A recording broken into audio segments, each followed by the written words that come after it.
Welcome to Bucs Insider Live. Casey Phillips here with senior writer and editor Scott Smith, and we are here to bring you all the Buccaneers news that you need and our new tradition, a Bucs trivia question. Yeah, I love it. I like this one. I think this is fun. I did not know it, but I think it's very fun. So why don't we start out, and again, if you have an answer for it, leave it underneath our live Facebook video. We'll see if we can read out some of the people that get the right answer later on. I'm confident somebody will get it right. Okay, all right, let's hear it. All right, our question this week is, and I'm doing this because we just signed a whole bunch of undrafted players like you do after the draft.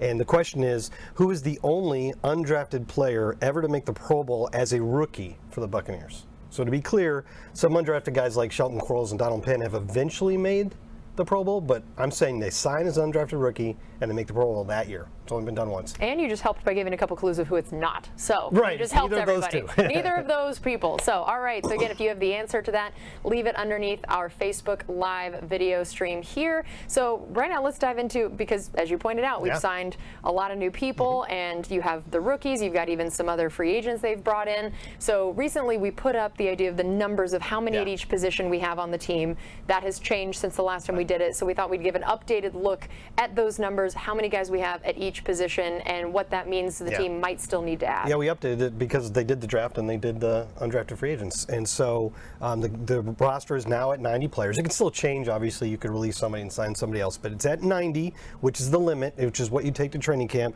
And you look there, teams, particular coaching staffs and personnel staffs, tend to try to hit the same numbers closely each year. So if you look at what the Bucs took to training camp at each position last year compared to what they have now, you'll see some areas where there probably will be some tweaking. Like, I think they're going to need a few more receivers. You tend to like to have a lot of receivers because it's tiring. They run their routes are a lot of running, right, as opposed to say like a defensive lineman or something. So you want to have a lot of them on hand for training camp. So I would think you'd see a couple more of those. But it's maybe one more quarterback. Seems to be running a little heavy at the linebacker position right now, 10 outside linebackers. And I think that's a matter of just, that's a hard position to fill. And if you find any talent there, like they just signed after the tryouts, after the rookie minicamp, there were 4 guys signed that had participated on tryout contracts, and one of them was a rookie outside linebacker named Marquise Watts. So I think some of these positions right now, they have just signed players because they're good and they have a shot, but I would imagine that some of those numbers will be tweaked a little bit. What are some of the other factors you think in terms of why we would have certain numbers at certain positions? That why might it be a little different this year versus last year? Or some of the motivations behind some of those different numbers? Well, we're now in sort of the, I guess, the third phase of the offseason and your roster building. You have the really quick rush of free agency and a few signings here or there in April, and then you have the draft. And after the draft, and after you've signed some undrafted free agents, and remember, you don't necessarily get every one of those that you want. All the teams are calling around trying to land the guys that they want. And so you may not get exactly what you want. And this is when you look at your roster now and go, okay, good, we did a good job of getting enough receivers, but we have to find a few more running backs or something like that. And that could involve veteran free agents that are out there. And sometimes teams, first of all, teams waited until after the draft, and I don't remember which exact May date, but it was some date in May.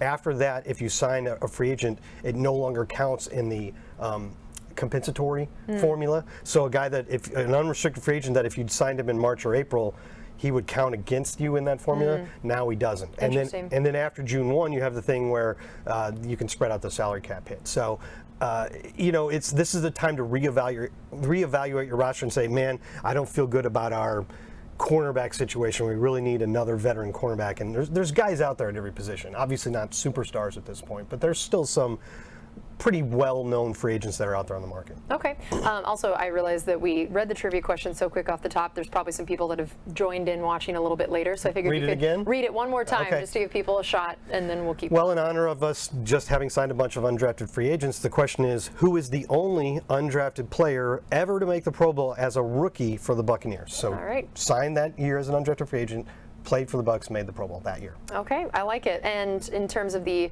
drafted guys on our team, I know that every year there's always typically somebody, maybe the later rounds, that can end up making an impact on the team, and there's the guys that you kind of know are maybe getting drafted early on to start, but then there's always guys that maybe that sixth, round, fifth, sixth, seventh round, you're always like, man, look at that this guy stuck around. I think about an Anthony Nelson who's, had some big impact, kind of that mid-round guy. Right.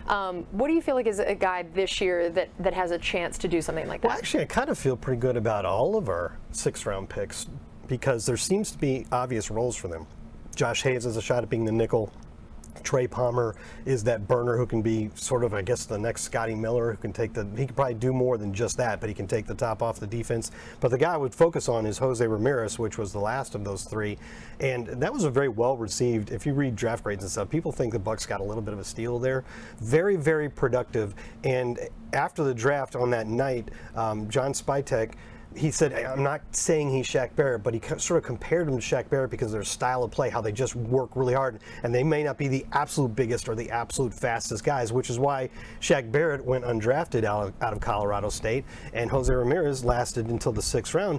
But both of them are really, really productive players, and actually, it's kind of funny because John Spytek was making that comparison basically because of the sort of players that they were. But if you look at their last year in college and how they peaked, it's nearly identical. I mean, look at this.